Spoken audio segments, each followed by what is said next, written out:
So I think it's time to start working on the body wings. And the first thing that I want to do is rip off this piece that I don't need, save that for a future project.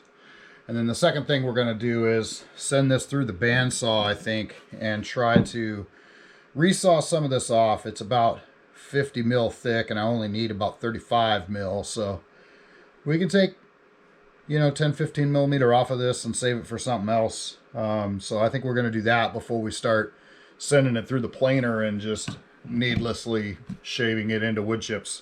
So let's start there. I want to rip this extra material off of these body wings because my bandsaw only has a resaw capacity of about 6 inches max, and that's a very firm max. Honestly, it's probably closer to 5 7/8 if I'm being honest. For those of you in the other 95% of the world, that'd be 149.225 millimeters, roughly. The added bonus is I can reuse these pieces of wood for other projects, like maybe wood turning.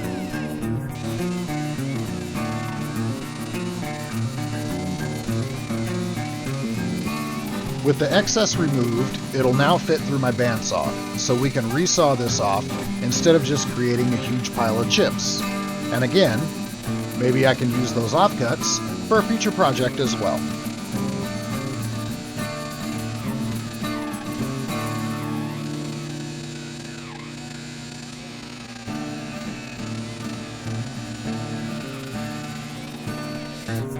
Now that we're done with that, we move over to my very awesome, super high-end jointer. No, it's not. This thing is a 1950s model Powercraft 6-inch jointer that you could get through your local Montgomery Ward store. You guys remember Montgomery Ward, right? Yeah, no, I didn't think so. I will say this thing is rock solid and dead level. She may not look pretty, but she makes up for it with heart.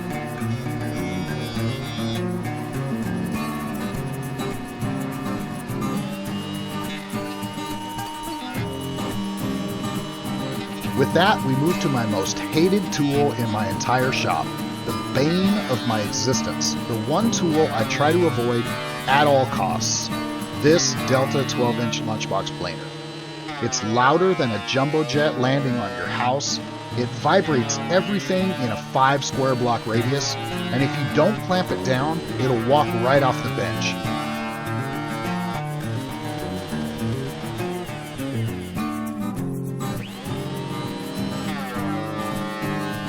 See, look at that. It vibrated the clamp right off. And you have to hold the adjuster handle the whole time or it'll vibrate itself into a different thickness setting mid-cut. But on the plus side, I think I paid like 80 bucks for this thing, so you get what you pay for?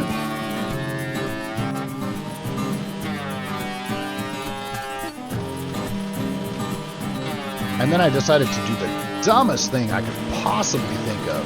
Oh, yep, that's a splinter. That's gonna leave a mark. And with my wound still festering, I could get back to planing these body wings until we have a nice flat surface and the desired thickness on both of them. My finger, on the other hand, will probably never be the same. The price you pay for art, right? Okay, we've got these body wings cut down to a more manageable size. Went ahead and planed them down to thickness and jointed an edge on them. And the top is kind of cut down to a more manageable size as well. Of course, this is going to sit there. And I'm just trying to get everything thickness down to what I need. And then we're going to end up taking some material off of this neck blank to get the overall thickness right and the height of the fingerboard correct with the Floyd Rose tremolo system.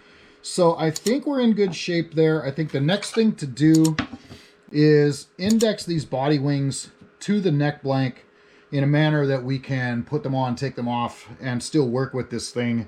Probably just use dowels for this, and I need to strategically place those so that I'm not routing into them or something later. So that's the next thing we're going to work on, is figuring out how to dowel these body wings to the neck blank in a manner that I can make them removable to work on other things while doing all this body shaping and whatnot. So let's get to that, I guess. The idea here is to put a couple dowels in these so that I can put the body wings on without having them permanently affixed. I need them on to mark out a few key locations, such as where the neck carving needs to blend into the body. But having them permanently affixed means they are also in the way of doing that carve, along with a few other things I still need to do as well. These dowels will let me put them on, take them off, put them on, well, you get the idea. With the holes drilled in the neck blank, I can use these dowel pins to simply press a dimple into the body wings. Then we can take that back to the drill press, and I know exactly where to drill those holes for perfect alignment. Well, as aligned as I can get with my less than accurate tools, but it gets me close enough.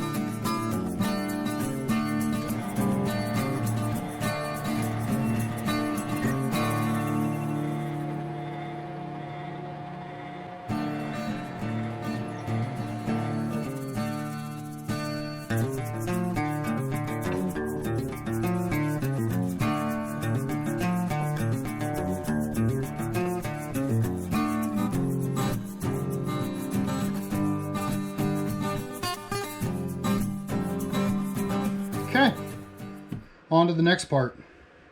Now we can start rough cutting these to shape and then trim down this middle neck blank to get the thickness for the top to come across this. So let's move on to that.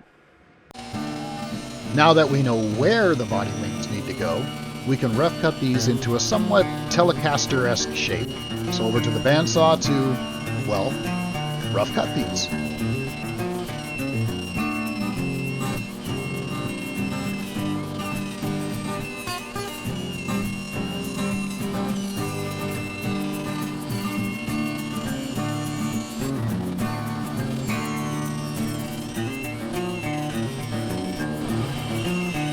And that, ladies and gentlemen, is the sound of a bandsaw blade snapping in half. Oh, you just hate to hear it. Luckily, I had a spare blade hanging on the wall, so like a NASCAR pit crew, I sprung into action and performed a quick blade change, and then we're back in business. With the new blade installed, I can get back to rough cutting this last wing. Well, this time, maybe a bit less aggressively. And there we have it, guys. A fender-shaped object. So now that we've got that done, next thing that we need to do is thickness this neck blank down to the top of these body wings. Then we can start working on this body top and getting this thing ready to go on here. And I think we'll save that for the next video. I think we've done enough on this one. So be sure to like, comment, subscribe, all that good stuff. And make sure you click that notification bell so you know when the next video is coming. We'll get this top going on here. Thanks a lot. Voyeur Guitars. Who's watching you?